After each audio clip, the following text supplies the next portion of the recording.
Assalamualaikum warahmatullahi wabarakatuh. Salam, selamat pagi, Rahayu, Om Swastiastu. Bapak Ibu yang kami hormati, kami teringat oleh salam-salam yang biasa disampaikan oleh para pendiri bangsa dari dokumen-dokumen kebetulan sejarah yang saya buka jarang yang mengatakan kalau pertemuan kebangsaan itu ada salam atau assalamualaikum.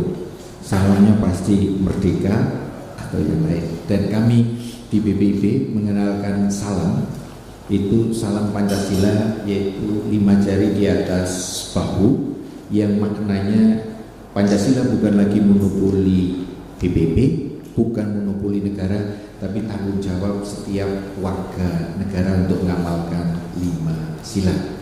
Kenapa ini perlu kami lakukan? Karena ketika kita bertemu, itu kita bukan karena identitas etnis kita apa, atau identitas kita agama apa, tapi kita adalah saudara sebangsa dan setanah air yang memiliki dasar negara, memiliki ideologi negara yang satu. Untuk itulah Bapak Ibu yang kami hormati, tantangan kita sekarang bukan kita secara fisik berhadapan dengan kekuatan fisik, tapi adalah pertentangan dengan pikiran-pikiran. Kita lihat Uni Soviet hancur bukan perang dengan negara luar, tapi ada pikiran-pikiran yang bertebaran dan kemudian diikuti oleh sebagian elemen masyarakat Uni Soviet, sehingga Uni Soviet bisa pecah. Kalau Bung Karno di dalam pidato 1 Juni pernah mengatakan, nasionalisme beliau adalah nasionalisme yang berbasis kepada kemanusiaan. Beliau mengutip pendapatnya Mahatma Gandhi, "My nationality is humanity." Artinya, kalau kita kaitkan dengan tadi, kita sebagai sebuah bangsa tidak melihat saudara kita itu agamanya apa, etnisnya apa, rasnya apa, sehingga kebangsaan yang ingin dibangun oleh para pendiri bangsa itu adalah nation state, negara kebangsaan yang inklusif. Sebagai sebuah negara kebangsaan yang inklusif, kita sekarang hadir di ruangan ini, nanti kita akan mendapat banyak ujangan dan pikiran dari Bapak Ibu sekalian yang mencerminkan bahwa agama-agama besar di dunia, baik itu agama Semit maupun agama yang dari Asia, Hindu Buddha, datang ke Indonesia bukan memposisikan sebagai agama imperialis. Sehingga karena bukan agama imperialis, agama-agama yang masuk ke Indonesia rata-rata mengutamakan kedamaian, persaudaraan, dan persatuan. Dan agama-agama itu tidak ingin menegasi, apalagi mengusir orang-orang yang sebelumnya telah memiliki keyakinan. Nah, dalam konteks yang semacam ini, maka konsep persatuan dan kesatuan bangsa itu menjadi sangat penting. Problem yang kami hadapi, sebenarnya kita harus jujur bahwa tantangan kita sekarang bukan keretakan atau perbedaan yang menggunakan politik identitas budaya, etnis, sampai dengan identitas agama, tapi ini yang juga lebih mematikan di dalam konteks kebangsaan, yaitu kesenjangan sosial ekonomi. Karena Pancasila sejak awal musuh utamanya bukan agama. Agama bukan musuhnya Pancasila, tapi musuh utama Pancasila adalah ketidakadilan. Untuk membangun persatuan dan kesatuan bangsa, kita memang perlu merekatkan batin kita, merekatkan pikiran kita, bahwa kita datang ke sini untuk menyatukan ide-ide kebangsaan kita.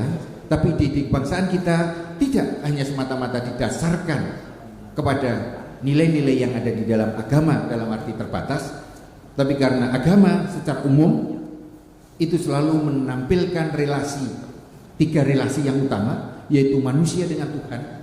Kalau kami yang orang Islam menyebutnya sebagai hablum minallah, tapi itu juga harus relasi manusia dengan manusia, hablum minanas, dan yang sekarang menjadi ancaman juga kita, yaitu relasi manusia dengan alam, hablum min alam. Karena harus diakui masyarakat kita masih masyarakat yang komunal, melihat tokohnya, terutama tokoh agama adalah tokoh teladan, tokoh panutan. Maka ketika ada tokoh agama atau tokoh teladannya ikut salah satu faksi politik di era pasca kebenaran ini, sebagian besar rakyatnya ikut-ikutan. Dampak berikutnya apa? Terjadi politisasi agama, sehingga agama bukan menebarkan kedamaian, agama bukan menebarkan persaudaraan, dan agama bukan menebarkan kebajikan.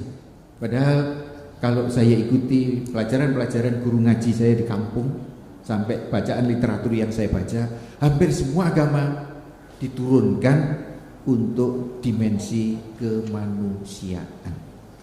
Dan dimensi kemanusiaan itulah yang menjadi dasar kenapa kita berbeda dengan makhluk hidup yang lain. Bapak Ibu yang kami hormati, untuk itulah kami atas nama Badan Pembinaan Ideologi Pancasila mengucapkan apresiasi yang setinggi-tingginya.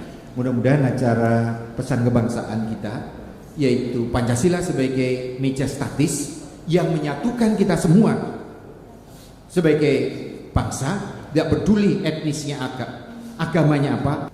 Bapak Ibu yang kami hormati, nah ini yang Pancasila sebagai meja statis ini yang harus kita pegang. Karena kalau tidak, tanpa persatuan kita tidak bisa maju. Kemajuan apapun tanpa persatuan akan terancam. Tetapi kita juga ingin bangsa Indonesia tidak hanya mengidentifikasi Pancasila sebatas toleransi dan kerukunan umat beragama. Kenapa? Karena Pancasila selain sebagai meja statis, Pancasila juga lestar dinamis, yaitu bintang penuntun. Bintang penuntun ini kita kaitkan dengan visi kebangsaan kita, yaitu kita ingin menjadi bangsa yang merdeka, berdaulat, maju, adil, dan makmur. Nah, pertanyaan bagi kita, apa mungkin kita bisa maju, adil, dan makmur kalau tidak menguasai ilmu pengetahuan dan teknologi? Artinya, ketika kita ingin menjadikan bangsa kita ini bersatu sebagai titik tumpu kita menjadi sebuah bangsa, kita juga ingin menjadi negara yang maju. Kenapa? Karena kalau kita tidak mau memanfaatkan potensi yang kita miliki, apakah itu alam, atau apakah itu sejarah, apakah itu kebudayaan, maka kita tidak akan mungkin bisa menjadi bangsa yang berdaulat. Karena ancaman kita sekarang di dalam pasca kebenaran ini, ada narasi-narasi yang ingin mengiring bangsa Indonesia anti dengan sejarahnya. Untuk itulah Bapak Ibu yang kami hormati, kami sangat senang karena agama-agama yang ada di Indonesia rata-rata itu sudah mampu mengalami proses indigenisasi, yaitu proses pembumian yang dalam batas-batas tertentu mampu melakukan sebuah konsep yang sangat cemerlang, yaitu lokal genius, yaitu nilai-nilai baik itu budaya maupun agama yang dari luar itu diolah, disesuaikan dengan nilai-nilai yang ada di Indonesia. Dengan demikian apa?